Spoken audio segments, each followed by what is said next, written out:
ಯದಾ ಯದಾ ಹಿ ಧರ್ಮಸ್ಯ ಗ್ಲಾನಿರ್ಭವತಿ ಭಾರತ, ಈ ಭಾರತ ದೇಶದಲ್ಲಿ ಗ್ಲಾನಿರ್ಭವತಿ ಭಾರತ, ಪುನರ್ಜನ್ಮವನ್ನು ಯಾವತ್ತೂ ತೆಗೆದುಕೊಂಡು ಬರ್ತಾನೆ ಇರ್ತೀನಿ ಅಂತಾನೆ ಪರಮಾತ್ಮ. ಅಂಥ ವಿಷ್ಣು ಸಹಸ್ರನಾಮದಲ್ಲಿ ಪಾಂಡವರು ದ್ವಾಪರಗಳಲ್ಲಿ ಕೊಟ್ಟಿರೋ ಸಚ್ಚರನಾಮ ಇವತ್ತಿಗೂ ಸಚ್ಚರಿತ್ರೆ ಇದ್ದ ಹಾಗೆ ಇವತ್ತು ಜೀವಂತವಾಗಿದೆ. ಅಂಥ ಒಂದು ವಿಷ್ಣು ಸಹಸ್ರನಾಮ ಜೀವನದಲ್ಲಿ ಆ ಕಾಲದಿಂದ ಬಂದಿರತಕ್ಕಂಥ ಧರ್ಮರಾಯನಿಗೆ, ವಿಶೇಷವಾಗಿ ಬಂದಿರತಕ್ಕಂಥ ಭೀಷ್ಮಾಚಾರ್ಯರಿಗೆ, ಗಂಗೆಯಿಂದ ಹರಿದು ಬಂದಿರತಕ್ಕಂಥ ವಿಚಾರ ನಾವು ಇವತ್ತವರೆಗೂ ಕಾಪಾಡ್ಕೊಂಡು ಬಂದಿದ್ದೀವಿ ಅಂದರೆ ನಿಜಕ್ಕೂ ಸಾರ್ಥಕತೆ. ಅದಕ್ಕೆ ವಿಷ್ಣು ಸಹಸ್ರನಾಮನ ಶಿರಡಿ ಸಾಯಿಬಾಬಾ ದೇವಸ್ಥಾನ, ವಿಷ್ಣು ದೇವಸ್ಥಾನದಲ್ಲಿ ಮನೆಯಲ್ಲಿರ್ತಕ್ಕಂಥ ಬ್ರಾಹ್ಮಣ ವರ್ಗದವರು ಎಲ್ಲರೂ ಹೇಳ್ತಾ ಇದ್ರು, ಬಾಯಿ ಹೊರಳಬೇಕಷ್ಟೇ, ಅಕಸ್ಮಾತ್ ಉಚ್ಚಾರಣೆ ಹೆಚ್ಚು ಕಮ್ಮಿ ಆಗೋಯ್ತು ಅಂದರೆ ನೀವೇನು ಮಾಡ್ತೀರಾ, ವಿಷ್ಣುನ ಕರೆಯೋ ಬದಲು ರಾಕ್ಷಸನ ಕರೆದು ಬಿಡ್ತೀರಾ, ಅಷ್ಟೇ ಆಗೋದು. ಅದಕ್ಕೆ ಮಂದಸ್ಮಿತಾಂ ದೇವೀಂ ಕೃಪಾ ಕಟಾಕ್ಷ ಅಂದರೆ ಮುಗುಳ್ನಗೆ ಇರೋಳು, ಮಂದಾಂ ಸ್ಮಿತಾಂ ದೇವೀಂ ಕೃಪಾ ಕಟಾಕ್ಷ ಸಾಗರಿ ಅಂದರೆ ಕೋಪದವಳು, ಹಾಗಾಗ್ಬಿಡತ್ತೆ. ಇಂದ್ರಶ್ಚ ಶತ್ರುವೇ ನಮಃ ಅಂದರೆ ಇಂದ್ರನಿಗೆ ಇವನು ಶತ್ರು ಆಗ್ತಾನೆ ಅಂತ. ಅದಕ್ಕೆ ಹೇಳೋದು ಉಚ್ಚಾರಣೆ ಸರಿಯಾಗಿ ಹೇಳ್ಕೋಬೇ, ಒಂದ್ಸಲಿ, ಎರಡು ಸಲಿ, ಮೂರು ಸಲಿ ನೋಡ್ಕೊಳ್ಳಿ, ನೋಡ್ಕೊಂಡು ಹೇಳಿ. ಇನ್ಫೀರಿಯರಿಟಿ ಏನೂ ಇಲ್ಲ. ಎಷ್ಟೋ ಕಲ್ತಿದ್ರು ನಾವುಗಳೇ ನೋಡ್ಕೊಂತೀವಿ, ಎಲ್ಲಾದರೂ ಸ್ಪೆಲ್ಲಿಂಗ್ ಮಿಸ್ಟೇಕ್ ಆಗುತ್ತಾ ಅಂತ. ಕರೆಕ್ಷನ್ಸ್ ಮಾಡ್ತಾ ಇರಿ, ಕ್ಯಾಸೆಟ್ ಪ್ಲೇ ಆಗ್ತಾ ಇರಬೇಕು, ಟೇಪ್ ರೆಕಾರ್ಡ್ ಚೆನ್ನಾಗಿ ಓಡ್ತಾ ಇರಬೇಕು. ನೀವು ಮಧ್ಯದಲ್ಲಿ ಆದರೆ ಸ್ಟ್ರಕ್ ಆಗ್ಬಿಡುತ್ತೆ. ಅದಕ್ಕೆ ಯಾವ ಕಾಲಕ್ಕೂ ತಿಳ್ಕೊಳ್ಳಿ, ಎಷ್ಟೇ ನಾವು ಕಲ್ತಿದ್ರು ತೃಣಕ್ಕೆ ಸಮಾನ. ಅವಾಗವಾಗ ಬೇಕು, ಅವಾಗವಾಗ ಕಲಿಬೇಕು. ಎಷ್ಟು ಸಲಿ ಹೇಳಿದ್ರು ಅದು ಪ್ರಯೋಜನವಿದೆ. There is no end for learning. ಅದಕ್ಕೆ ವಿಶೇಷ. ಮೊದಲು ವಿಷ್ಣುನ್ ಸ್ವಾಗತಿಸ್ಬಿಡೋಣ, ತದನಂತರ ಶ್ಲೋಕಕ್ಕೆ ಹೋಗೋಣ. ಬನ್ನಿ ವೀಕ್ಷಕರೇ.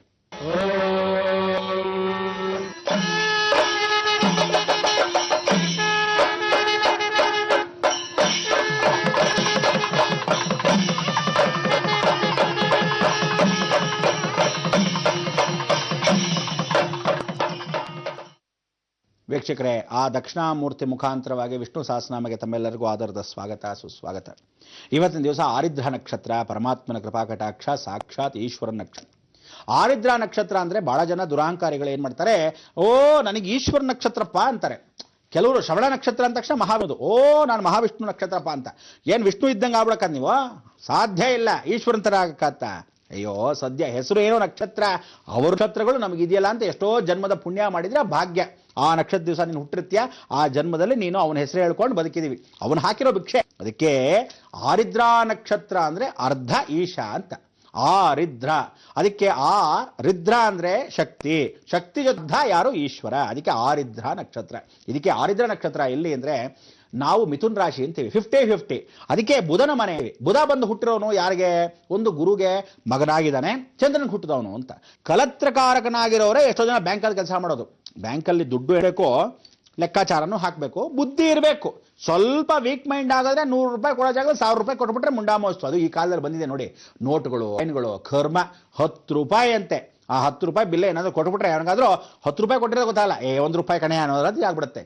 ಇವರು 4 ಆಣೆ 1 ರೂಪಾಯಿ. ಮೊದಲಲ್ಲಿ ನಾವೆಲ್ಲ ಏನು ಮಾಡ್ತಿದ್ವಿ ಗೊತ್ತಾ, ಈ ಥರದ ಒಂದು ವಿಚಾರ ಹಾಲ್ ಬೂತ್ ಇತ್ತು ಅಂತ ಇಟ್ಕೊಳ್ಳಿ.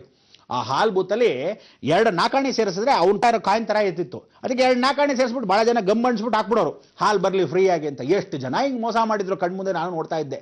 ಹೀಗೆ ದಿನನಿತ್ಯ ಪ್ರತಿಯೊಬ್ಬ ಮನುಷ್ಯ ಕರೆನ್ಸಿ ಬಿದ್ದು ಹೋಗ್ತಾ ಇರುತ್ತೆ. ಇನ್ನು ಸ್ವಲ್ಪ ದಿವಸಕ್ಕೆ ಏನು ಮಾಡ್ತಾರೆ ಗೊತ್ತಾ, ಎಲ್ಲ ಕರೆನ್ಸಿ ಚೇಂಜ್ ಮಾಡಿಬಿಡ್ತಾರೆ. ಬ್ಲ್ಯಾಕ್ ಮನಿ ಏನು ಇಟ್ಕೊಂಡಿದ್ದೀರಾ ಬಾಯ್ ಬಡ್ಕೊಳ್ಳಿ. ನಾನು ಮೊದಲೇ ಹೇಳಿದ್ದೀನಿ, ವಕ್ರ ತ್ಯಾಗ ಆಗಿದೆ. ಏನೇನು ಬ್ಲ್ಯಾಕ್ ಮನಿ ಇಟ್ಕೊಂಡಿದ್ದೀರಾ ಸದ್ವಿನಿಯೋಗ ಅವರೇ ಇವರೇ ಎಲ್ಲ ಮಠಕ್ಕೆ ದಾನ ಧರ್ಮ ಮಾಡಿಬಿಡಿ. ನಿಮ್ಮ ತಾತನ ಮನೆ ಗಂಟೆ ಏನೋಗಲ್ಲ. ನಿಮಗೆ ಎಷ್ಟು ಬೇಕೋ ನಿಮ್ಮ ಮೊಮ್ಮಕ್ಕಳವ್ರಿಗೂ ಅಷ್ಟು ಇಟ್ಕೊಳ್ಳಿ. ಸ್ಯಾಟಿಸ್ಫ್ಯಾಕ್ಟ್. ಕೋಟ್ಯಾಂತರ ರೂಪಾಯಿ ಇಟ್ಕೊಂಡು ಏನು ಮಾಡ್ತೀರಾ? ಏನು ಪ್ರಯೋಜನ ಇಲ್ಲ, ಎಲ್ಲ ತೆಗೆದು ಒಳಗಾಗ್ತಾರೆ. ಇನ್ನು ನೆಕ್ಸ್ಟ್ ನೋಡ್ತಾ ಇರೋದು ಗುರುನ ಶನಿ, ಭಾಳ ಚೆನ್ನಾಗಿ ಹಾಕ್ತಾನೆ. ಅದಕ್ಕೆ ಇವತ್ತಿನ ಆರಿದ್ರ ನಕ್ಷತ್ರ ಅಂದ್ರೇನು, ಯಾವತ್ತಿದ್ರು ಶಾಸನ, ಅವನು ರೂಲ್ ಅಂತೆ, ರೂಲ್ ಬಿಟ್ಟು ಹೋಗೋದೇ ಇಲ್ವಂತೆ. ಆ ಆರಿದ್ರ ನಕ್ಷತ್ರ ಮೊದಲನೇ ಪಾದದವರಿಗೆ ರೋಗ ಜಾಸ್ತಿ. ಕಾಮಿಕ ಗ್ರಹ ಇವರು. ಇವತ್ತೇನು ಅಂದ್ರೆ ಎಷ್ಟೇ ಹೆಂಡತಿ ಇರಲಿ ಪಕ್ಕದೊಳ್ಳೊಬ್ಬಳು ನೋಡೋಣ, ಗಂಟೇನು ಹೋಗಲ್ಲ. ಅವ್ನು ಪ್ರೀತಿಸಕ್ಕೆ ಪ್ರಯತ್ನ ಪಡ್ತಾನೋ ಬಿಡ್ತಾನೋ ಅದೇ ಪ್ರಶ್ನೆ, ನೋಡೋಣ. ಈ ಆಸ್ತಿ ನಂದು ಬಂದ್ಬಿಟ್ಟಿದೆ, ನನ್ನ ಸೈಟು, ಆದರೂ ಸಹ ತಂಗಿಗೆ ಹೋಗಿದ್ದಿಲ್ಲ ಭಾಗ, ನೋಡು ಅಪ್ಪ ಮಾಡಿದ ಕೆಲಸ ಅದು ನನ್ನ ಹತ್ರನೇ ಇದ್ದಿದ್ರೆ ಅನ್ನೋ ದುರಾಸೆ ದರಿದ್ರವನಿಗೆ. ಆರಿದ್ರ ನಕ್ಷತ್ರಕ್ಕೆ ಆಸೆ ಅನ್ನೋದಕ್ಕಿಂತ ದುರಾಸೆ ಜಾಸ್ತಿ. ಆರಿದ್ರ ನಕ್ಷತ್ರಕ್ಕೆ ಮೊದಲನೇ ಪಾದದವ್ರಿಗೆ ಏನು ಅಂದ್ರೆ, ಯಾವ ತಿಳ್ಕೊಳ್ಳಿ, ಮೂಗಲ್ ಸೋರ್ತಾ ಇರತ್ತೆ. ಸೀತಾದೇವಿ ಬಹಳ ಚೆನ್ನಾಗಿರ್ತಾಳೆ, ರಾಮ ಅನ್ಬೇಕೇನು. ಇವನಿಗೆ ಮೊದಲೇ ಸೀತಾ ಆಗಿದ್ರೆ ಹೆಂಗಿರ್ಬೇಕು, ಆವಾಗಲೂ ಉಷ್ಣಾಂಶ ಇರಬೇಕು. ಅದಕ್ಕೆ ಇವನೇನು ಮಾಡ್ತಾನೆ ಗೊತ್ತಾ, 24 ಗಂಟೆ ಸೆರಗಿಡ್ಕೊಂಡು ಕೂತಿರ್ತಾನೆ. ಅಂದ್ರೆ ಅಮ್ಮವ್ರ ಗಂಡ, ಬಹಳ ಜನ ಇದ್ದಾರೆ ಅಮ್ಮವ್ರ ಗಂಡಂದ್ರು. ಈ ಆರಿದ್ರ ನಕ್ಷತ್ರದವ್ರು ಗಣೇಶ ಹಣೆ ಬರಣೆ ಇಷ್ಟು. ಇವರಲ್ಲಿ ಇನ್ನೊಂದೇನು ಗೊತ್ತಾ, ಮಾರೀಚ ಬುದ್ಧಿ ಅಂದ್ರೆ ತಾನು ಬದುಕಕ್ಕೆ ಏನು ಬೇಕಾದರೂ ಮಾಡ್ತಾರೆ. ಫಾರ್ ಎಕ್ಸಾಂಪಲ್ ದುಡ್ಡು ಬೇಕು ಅಂತ ಇಟ್ಕೊಳ್ಳಿ. ದುಡ್ಡು ಬೇಕು ಅಂದರೆ ಬಟ್ಟೆ ಎಲ್ಲ ಬಿಚ್ಚಾಕ್ಬಿಟ್ಟು ರೋಡಲ್ಲಿ ನಿಂತ್ಕೊಳ್ಳೋ ಅಂದರೆ ಫಸ್ಟ್ ಕ್ಲಾಸ್, ನನಗೆ ದುಡ್ಡು ಬೇಕಷ್ಟೇ, ಏನೋ ಮಾನ ಮರ್ಯಾದೆ ನನಗೇನಾಗಬೇಕು.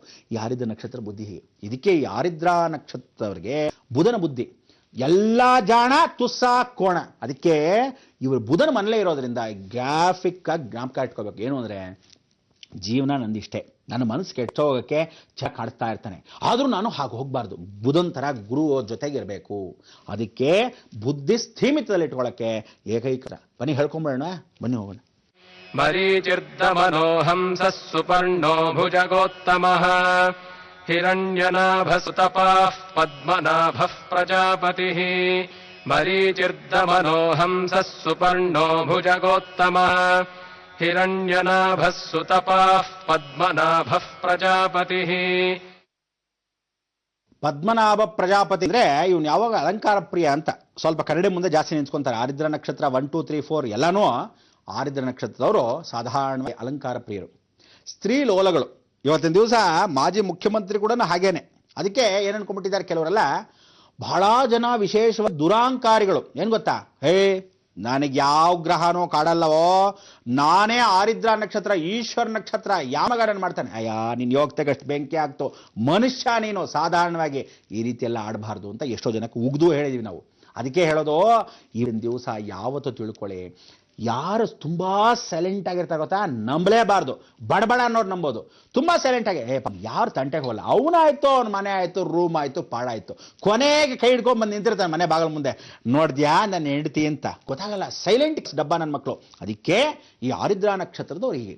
ಹೆಣ್ಣು ಮಕ್ಕಳು ಇದಾರಲ್ಲ, ಇವರು ಗಂಡ ಜೊತೆಗಿದ್ರು ಸಹ ಚೌಲ್ಟ್ರಿಗೆ ಛತ್ರಕ್ಕೆ ಹೋಗಿರ್ತಿಟ್ಕೊಳ್ಳಿ, ಯಾರಾದರೂ ಗಂಡಸರಿದ್ರೆ ಆ ಗಂಡಸರ ಜೊತೆ ಹೀಗಿರ್ತಾರೆ. ಹಳ್ಳೀಲಿ ಇವ್ರಿಗೇನು ಅಂದರೆ, ಅಕಸ್ಮಾತ್ ಇವ್ರು ಹಳ್ಳೀಲಿದ್ರೆ, ಹಳ್ಳೀಲಿರೋರಿಗೆ ಕೆಟ್ಟ ಬುದ್ಧಿ ಜಾಸ್ತಿ. ಅಂದರೆ ಭೂಮಿಯನ್ನ ವ್ಯವಸಾಯ ಮಾಡ್ತಕ್ಕಂಥವ್ರು, ಭೂಮಿ ಹತ್ರ ವಾಸ ಮಾಡೋರು, ನೀರ್ ಹತ್ರ ವಾಸ ಮಾಡೋರು, ಫಾರಿನಲ್ಲಿ ವಾಸ ಮಾಡೋರು ಮಾತ್ರ ನಾನು ಹೇಳ್ತಾ ಇದ್ದೀನಿ ಕೇಳಿ. ಆರಿದ್ರ ನಕ್ಷತ್ರ ಅಕಸ್ಮಾತ್ ನೀರ್ ಹತ್ರ, ಭೂಮಿ ಅಥವಾ ಫಾರಿನಲ್ಲಿ ವಾಸ ಮಾಡೋದಂದ್ರೆ ಭಾರತ ದೇಶ ಬಿಟ್ಬಿಟ್ಟು ಹೋಗಿರೋ ಇವ್ರುಗಳಿಗೆ ಇನ್ನಷ್ಟು ವ್ಯಾಮೋಹ ಅಂದರೆ ಹುಡುಗಿರಿಗೆ, ಹುಡುಗನಿಗೆ ಪರಪುರುಷನ ಜೊತೆ ಹೋಗಲೇಬೇಕು ಅನ್ನೋ ಕಚಬುದ್ಧಿ ಬಂದ್ಬಿಡತ್ತಂತೆ. ಅದು ಯಾಕೆ ಬರುತ್ತೋ ಅವ್ರ ಗ್ರಹಗಳಿಗೆ, ಯಾಕೆಂದರೆ ಅವರಲ್ಲಿ ಧನುರ್ರಾಶಿ ಅಂತ ಕರಿತೀವಲ್ಲ, ಅದನ್ನು ನೇರವಾಗಿ ನೋಡುತ್ತೆ. ಧನುರ್ರಾಶಿ ಆರಿದ್ರ ನಕ್ಷತ್ರ ನೇರವಾಗಿ ನೋಡೋದು. ಬಿಲ್ಲು ಬಾಣ, ಈ ಗಂಡನೂ ಬೇಕು, ಆ ಗಂಡನೂ ಬೇಕು, ಮತ್ತೊಂದು ಗಂಡ. ನೋಡಿ ದ್ರೌಪದಿಗೆ ಎಲ್ಲ ಫಸ್ಟ್ ಕ್ಲಾಸ್, ಆದರೂ ಕರ್ಣನಂತರ ಒಂದು ಗಂಡ ಇದ್ದಿದ್ರೆ ಅನ್ನಲ್ವಾ, ಹಾಗೆ ಕತೆ. ಅದಕ್ಕೋಸ್ಕರ ಯಾವಾಗ ವ್ಯಾಮೋಹ ಅಂದರೆ, ಈ ಗಂಡ ಸೊಣಕಲ್ ಕಡ್ಡಿ, ಹೊಡೆಯ ಅವನು ಹೆಂಗೆ ಸ್ಮಾರ್ಟ್ ಆಗಿದ್ದಾನೆ, ಅವನ ಗಂಡ ಆಗಿದ್ರೆ ಅನ್ನೋ ವ್ಯಾಮೋಹ ಹುಡುಗಿರ್ಗಿರುತ್ತೆ. ಆರಿದ್ರ ನಕ್ಷತ್ರ 1 and 3 ಇವರಿಬ್ಬರಿಗೂ ಇದೇ ಫಿಕಲ್ ಮೈಂಡ್. ಈ ಕೆಟ್ಟಭ್ಯಾಸ ಇರುತ್ತೆ. ಚಂದ್ರ ಬಂದು ಸಾಧಾರಣವಾಗಿ ಗೌತಮ ಋಷಿಗಳನ್ನ ಹೋಗಿ ಕೆಡಿಸ್ಬಿಟ್ನಲ್ಲ, ಆ ಶಾಪ. ಅದಕ್ಕೆ ಇಂಥವ್ರು ಏನು ಮಾಡಬೇಕು, ಈಶ್ವರನಿಗೆ ರುದ್ರಾಭಿಷೇಕ ಮಾಡಿಸ್ತಿರ್ಬೇಕು, ನನಗೆ ಕೆಟ್ಟ ಭಾವನೆಗಳನ್ನ ಓಡಿಸ್ಬೇಕು, ಯಾವತ್ತಿದ್ರೂ ನಾನು ಒಳ್ಳೆಯವನು ಮಾಡುವಂತ ಕಾಪಾಡ್ಕೋಬೇಕು ಅಂತ ಕೇಳ್ಕೋಬೇಕು. ನೀರ್ ಹತ್ರ ಇದ್ರೆ ಮೀನುಗಳನ್ನ ಅವಾಗವಾಗ ನೋಡ್ಕೋಬೇಕು. ಇವ್ರಿಗೆ ಉದ್ವೇಗ, ಕೋಪ, ಇವ್ರನ್ನ ಹೊಗಳ್ತಾ ಇದ್ರೆ ಸಂತೋಷ, ಸ್ವಲ್ಪ ಏನಾದ್ರೆ ಹೇಳಿ ಕಿಡಿಕಾಡಿ, ನನ್ನ ಕೈಲಾಗಲ್ಲ ಏನು ಅನ್ಕೊಂಡಿದ್ದೆ ನೀನು, ರೋಪ್ ಹಾಕ್ಬಿಡ್ತಾರೆ. ಯಾಕೆಂದ್ರೆ ತಾನು ಮಾಡಿರ್ತಾನೆ ತಪ್ಪು ಆಗತ್ತೆ. ಅದಕ್ಕೋಸ್ಕರ ಜೀವನದಲ್ಲಿ ತಿಳ್ಕೊಳ್ಳಿ, ಆರಿದ್ರ ನಕ್ಷತ್ರಕ್ಕೆ ಈ ರೀತಿಯಾದ ತೊಂದರೆಗಳು ಚಂದ್ರನಿಂದ. ಸೊ ಚಂದ್ರ ಯಾರೋ, ನಿಮ್ಮ ಅಮ್ಮನಿಗೆ ಚೆನ್ನಾಗಿ ನಮಸ್ಕಾರ ಮಾಡ್ಬೇಕು. 24 ಎಲ್ಲೇ ಹೋಗ್ಲು ಆರಿದ್ರ ನಕ್ಷತ್ರವ್ರು ಅವ್ರ ಅಮ್ಮನ ನಮಸ್ಕಾರ ಮಾಡ್ಕೊಂಡೇ ಹೋಗಬೇಕು. ತದನಂತರ ಹೊರಗಡೆ ಹೋಗಬೇಕಾದ್ರೆ ದೇವ್ರ ನಮಸ್ಕಾರ ಮಾಡ್ಕೊಂಡು ಹೋಗಬೇಕು. ಯಾವತ್ತಿದ್ರು ನೀರ್ ಹತ್ರ ಇರಬೇಕು. ಕೊನೆ ಬೆರಳಿಗೆ ಮುತ್ತಿನ ಉಂಗುರ ಹಾಕೋಬೇಕು. ಸಾಕ್ಷಾತ್ ಪಾರ್ವತಿ ದೇವಿಗೆ ರಾವ್ ಕಾಲದಲ್ಲಿ ಸ್ತೋತ್ರವನ್ನು ಹೇಳ್ಕೋಬೇಕು. ಜ್ಞಾಪಕ ಇದೆಯಾ? ಹೇಳ್ಕೊಂಡು